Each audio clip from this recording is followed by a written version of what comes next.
বন্ধুরা চলো আজকে তোমাদের সাথে একটু কলমি শাক ভাজা রেসিপিটা শেয়ার করি। জানি সবাই তো পারে, তাও একবার আমি যেভাবে করি সেইভাবে তোমাদের সাথে শেয়ার করছি। বেশ ভালো করে কুচিয়ে নিয়েছি কলমি শাকগুলো আর ভালো করে ধুয়েও নিয়েছি। তারপরে কিছুটা কাঁচা লঙ্কা আর পেঁয়াজ ভেজে নিয়ে এই কলমি শাকগুলো ভালো করে একটু মুছিয়ে নেব। আর এই যে একটু উপর থেকে বিট লবণ ছড়িয়ে দিয়েছি। ব্যাস, একটুখানি 5-10 মিনিট মতো চাপা দিয়ে রেখে দেবো। একটুখানি মজে গেলেই সেটাকে আবার ঢেলে নেব। চলো তাহলে দেখতে থেকো।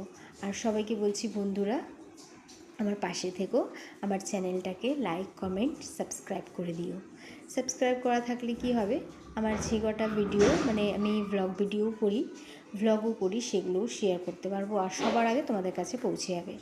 এই যে দেখো বেশ মজে গেছে। এবার সবজিটাকে শাকটাকে ঢেলে নিচ্ছি একটা পাত্রে। আবার কড়াইটা ভালো করে ধুয়ে নিয়ে কিছুটা সর্ষের তেল, শুকনো লঙ্কা, কালো জিরে বেশি করে একটু দিয়েছি ফোড়ন দিয়ে, আর কলমি শাকগুলো দিয়ে এবার ভালো করে একটু নেড়ে ছেড়ে নেবো।